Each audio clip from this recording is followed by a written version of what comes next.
Welcome to another Derek Burleson Art. Today we're going to do something a little bit different. I usually am showing paintings that I'm doing. Today I thought I'd talk a little bit about um, how I got started. I've had a lot of questions, and I wrote several of them down from people. You know, we see your videos. People talk about how to paint a tree, how to paint grass, how to paint animals, live portraits, whatever it might be, and they put them on YouTube or they teach classes. But a lot of times people want to know, how did you get started? What did you do? How did you do it, and why did you do it? So I thought today I'll answer those questions for you. So first, how did I get started? Well, of course, you know Derek Burleson Art. I started painting or drawing or art when I was just a kid and in school. A lot of people that I went to school with or in my class know I used to draw pictures for them and charge like a penny to 5 cents, 10 cents, whatever it might be. My dad was a commercial artist. He worked as a layout artist for Western Auto magazine back when Western Auto in the late 60s, early 70s kind of sold everything. And that was what he done. He did the layouts, and that's kind of where I guess I got my inspiration. I had an aunt who was an artist. She taught at KU many years ago, and I just guess it kind of ran in the family. Well, I did that through school, painted, of course. I took Art 1, Intro to Art, in my freshman year of high school. My sophomore year of high school, I took another art class for one semester, got kicked out, had to take typing. Yeah, because, you know, when you're a sophomore in high school, you know everything. And, well, apparently I didn't know everything. But it worked out. I took typing. My dad and I used to do paint workshops in one of the neighboring towns. Did that my senior year, and after we graduated, then life happens. I went to college for a while, dropped out of college, went back to college, dropped out of college. So it took me about 20 years to get my my degree, which is not in art. Actually, I have a master's degree in project management and information system management, so that has nothing to do with art. But anyway, 21 years old, joined the police department, went to the police academy, spent the next 28 years as a police officer, 18 of those as a detective, 7 of them as a sergeant. Then I retired. And I decided, hey, you know what? I used to like art. Never told anybody in 28 years as a police officer that I even knew anything about art. So then after I retired, I started painting. This time I started painting with acrylics. I'd actually watched Jerry Yarnell, and it was Paint This with Jerry Yarnell, and he was painting in acrylics. Well, when I was younger, I painted in oils, but it was so time consuming. So anyway, to make a long story short, I started painting again in acrylics, really liked it. Decided I was a little too young to be retired. So I went back to work. Worked for our local council on aging, which of course you know I teach classes, and I'll talk a little bit more about that in a few minutes. Taught classes, or I teach classes there now, but I'll talk about how that got started. So I worked for council on aging, and the director let me back up. They used to have a wall in one of the hallways where local artists in town could display their art. And I said, oh, that's kind of neat. I'm an artist. And they asked me to bring in my paintings. And I hung up, probably 20 of my paintings, framed paintings. And they were on display, I think, for 2 or 3 months. I think they rotated them like every 3 months or something like that. So anyway, I did that. The director came to me and said, hey, do you teach art? And I said, no, I've never taught art.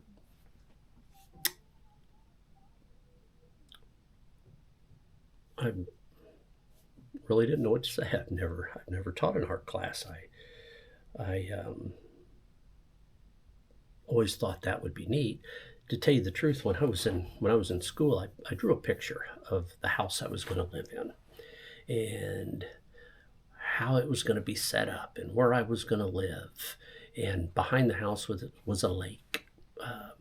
And I would have my art studio set up in the back of the house, whether it was downstairs, upstairs, but it looked out over a lake. And I was going to paint, and I was going to be a freelance painter, and I was going to work for companies like, or freelance for companies like Outdoor Life, American Hunter, Fins and Feathers, just any magazines that did stories. Remember, you ever seen those? And they had the stories of somebody's bear hunt or deer hunt, and I was going to paint the pictures or do the pictures for those stories. And then I wanted to work for Ducks Unlimited, maybe do a duck stamp, maybe, and when I wasn't doing that, I wanted to teach classes. Went to my dad, said, "Hey, I want to go to college. That's what I want to do. I want to take art classes." And he said, "Well, that's fine. You can take art classes, but you really need to find a job that you're never going to be unemployed in, that you're not going to be laid off. And artists are a dime a dozen, and it's a hard business to get into." Now, this was in the early 80s. This was long before internet. This was long before YouTube. Long before computers. We didn't even have a computer in my school. I went to a small school, but we didn't have one. But he told me that the age of the artist sitting at an easel or at a drafting table, drawing pictures, was over, or was going to be over soon. He said that they're going to start doing all of their art on computers. Dad, I've never seen a computer. I don't know what that means. But anyway, I decided, okay, well, so I took criminal justice for starting out in college, and then that was my associates, and then my bachelor's was organizational management and so on. But anyway, so we'll go back to now Council on Aging.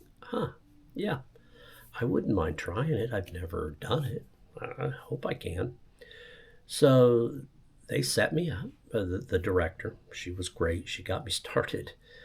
And we advertised. And I went on Amazon and I found a set of 12 brushes, canvases.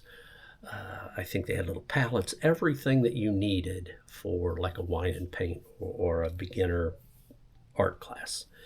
So I had 12. I bought 12. I bought 2 sets, 24, which was kind of expensive. I didn't know if I could,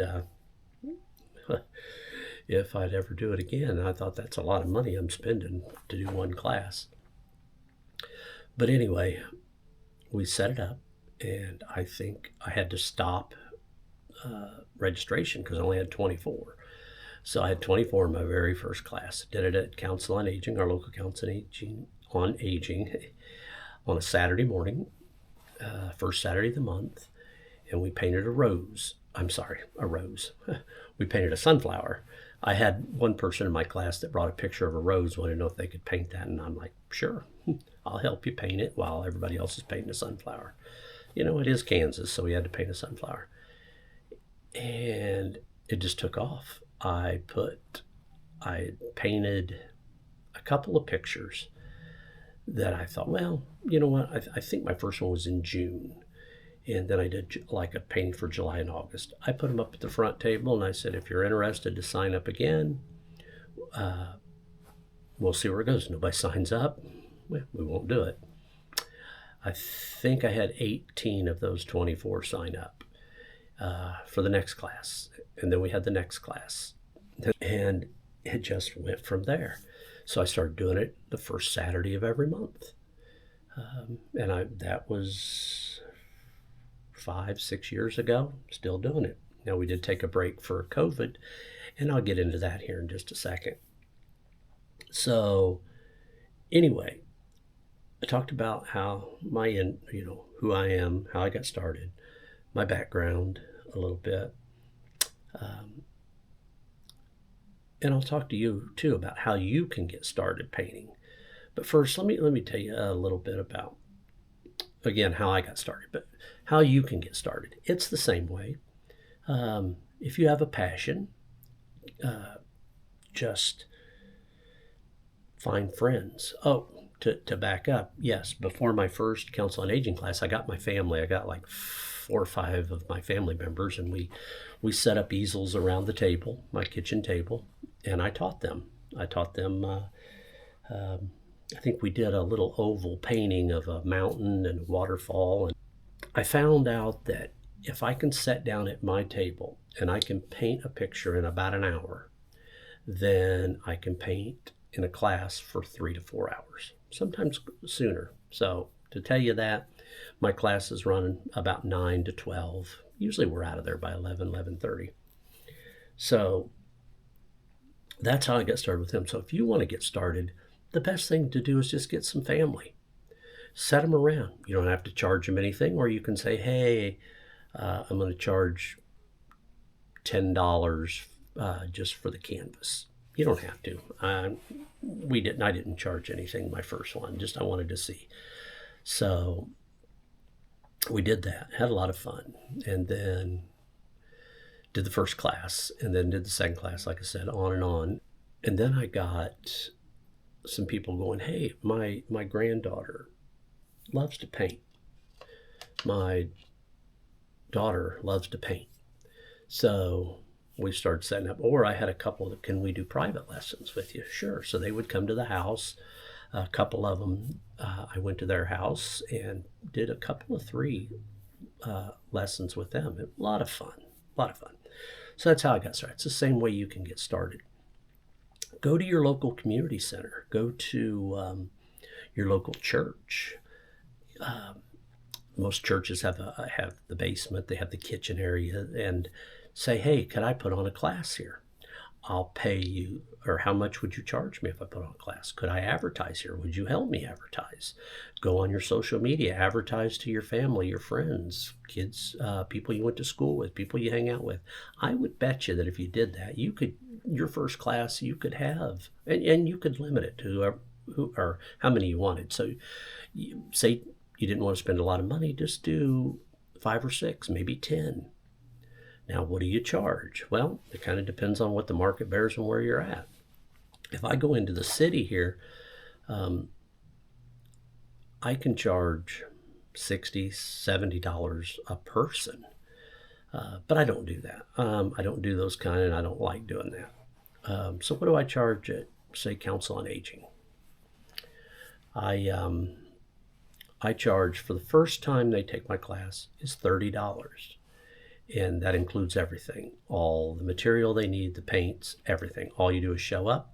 I have the paints, the supplies, the canvas. You walk away with your painting in 3 to 4 hours. If they take my class a second time or after the first, I charge $25. You think $25? Well, yeah. I do it because I want to give to the community. I want to give to people who, this is something that they may be able to do and not have a lot of money. And a lot of my people come every month, and they look forward to it. And so out of that $25, I figure by the time I buy the canvas, which is a stretch canvas, 11 by 14, we paint on 11 by 14 because that's pretty easy. I do the Liquitex paints, usually some other brands too, whatever I can find. That it's a fairly good paint.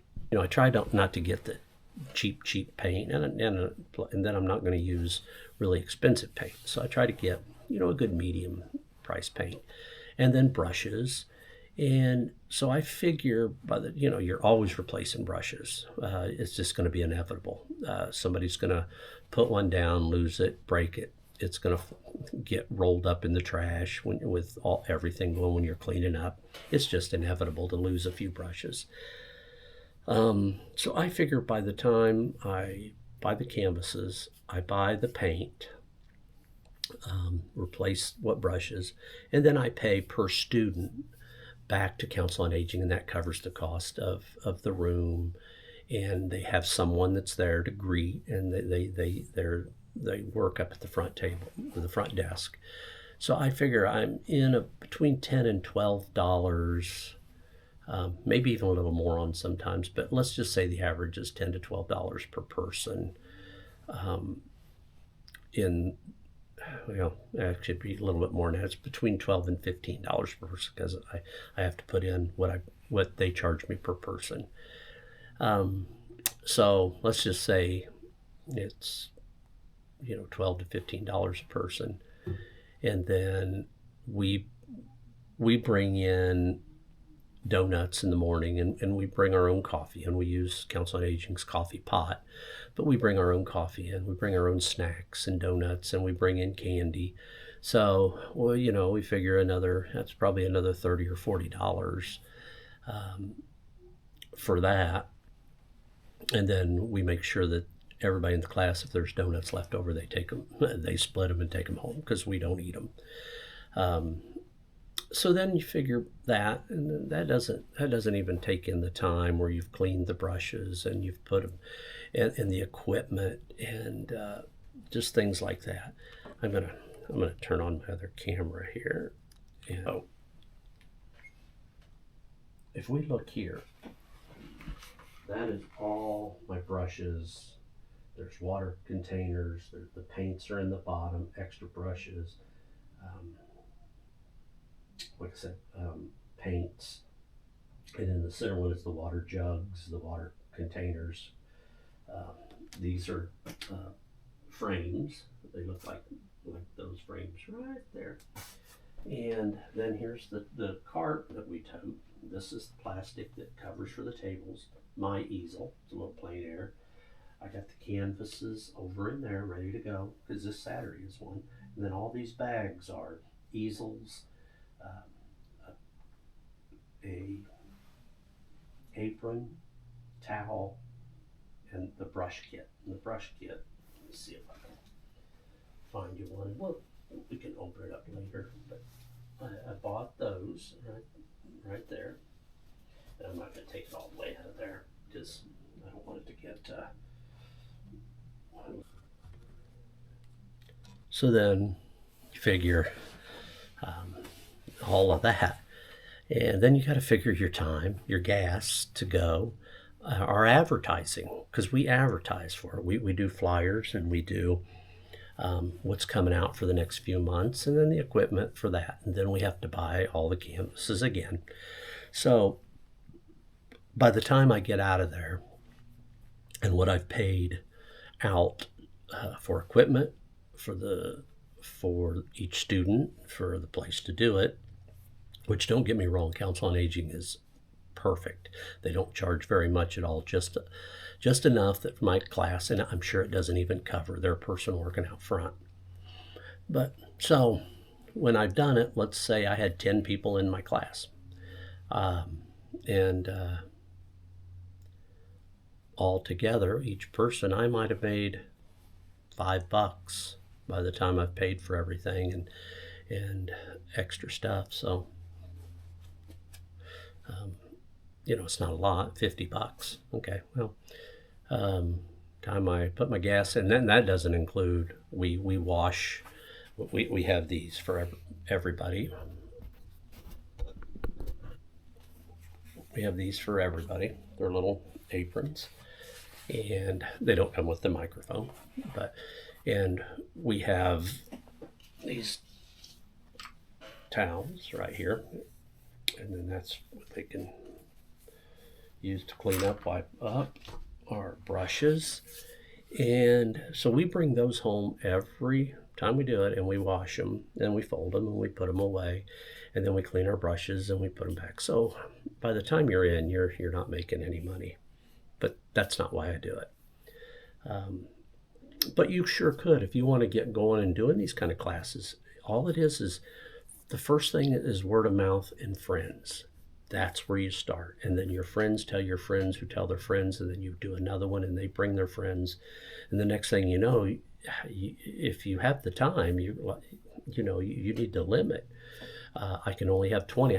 I always keep 24, but I always limit mine to 20. You get much past 20, and it's hard by yourself because you got to go around and help them, and if they have questions. So 20 is what I really like. I would do 24 if people wanted. I just don't like to turn people away.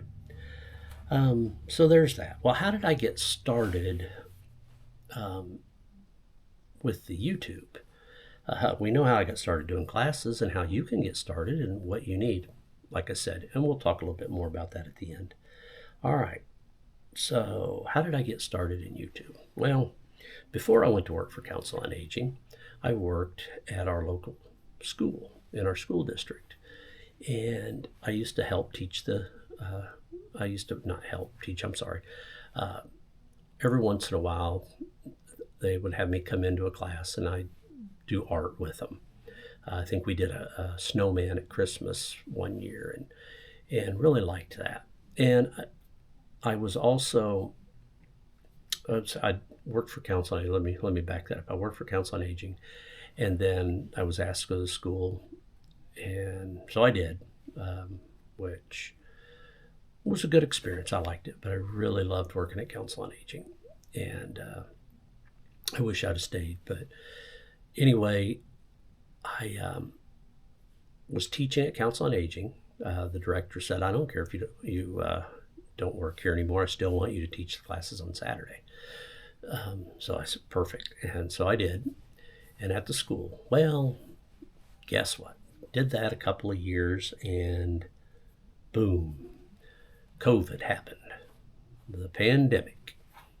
All the kids in the school were gone. The teachers were gone. They were all at home. Council on Aging was closed down. Couldn't teach classes.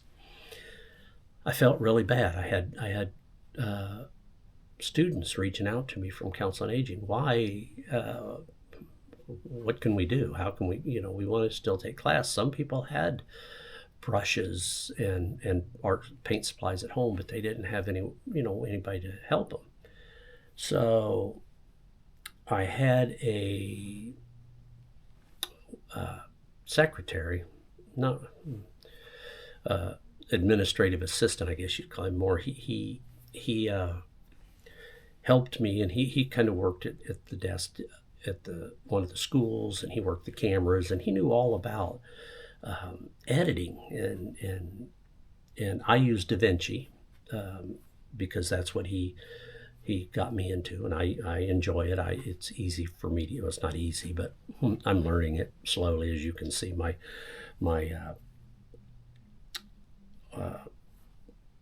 videos are not professional by any means, but I think they get better each time, or I learn a little something each time. But anyway, he helped me do an intro and get started, and this is how you do it. So I just got my camera.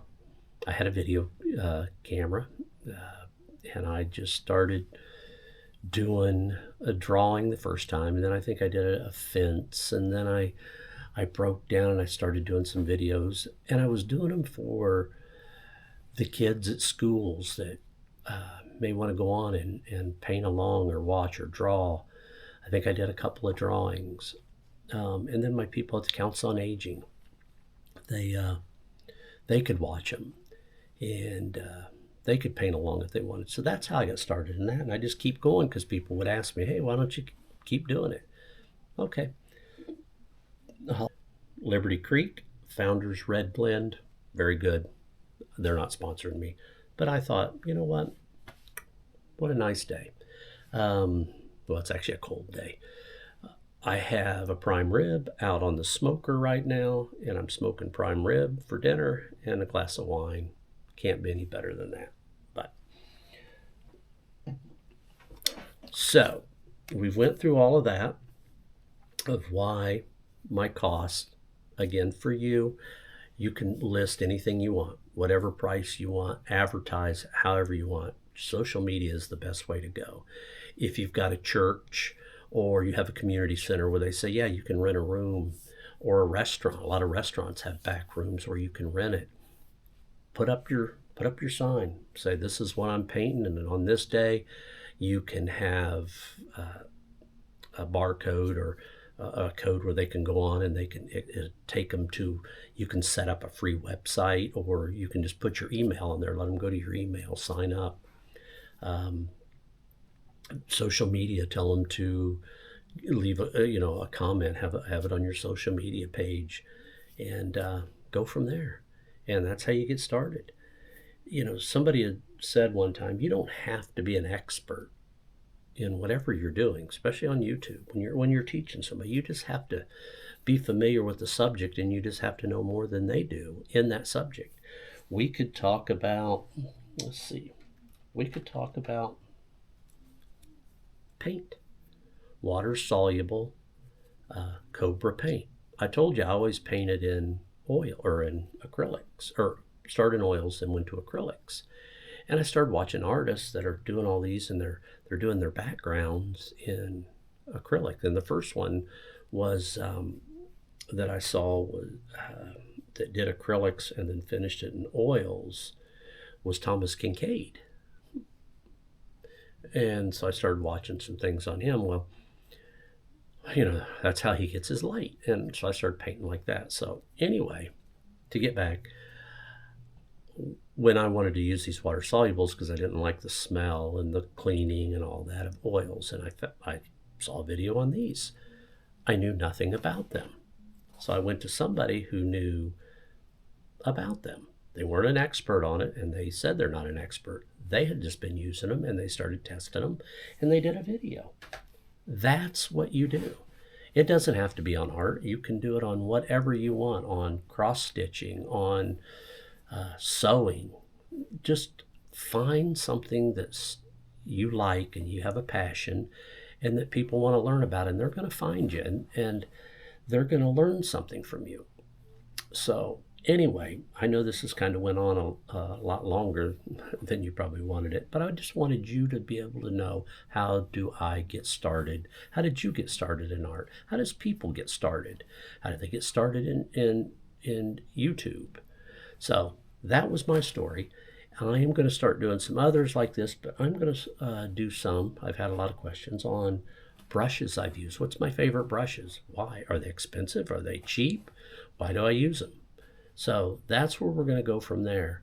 And it's just going to be getting back to basics a little bit. I'm still going to do paintings, yes. I'm going to go through some that I'm doing. I've got one here that's kind of dry, but it's all been blocked in. I don't know if you can see it. Hopefully there's not a glare, but it's been blocked in. It's a little winter scene, some leaves, and a deer. And the deer has been blocked in. It's a little bit glary because I started using the oils on it, blocking in with some of the oils and getting where I want. But anyway, we'll go through some of those. Hope you enjoyed this. I hope that you got something out of it. Again, find a passion and teach people that passion, and I guarantee they will find you and they'll listen to you. And then the more you do, the better you'll get. So anyway, I got to go check my prime rib. I am going to have my glass of wine. Hope you have a great day, and I will see you on the next video.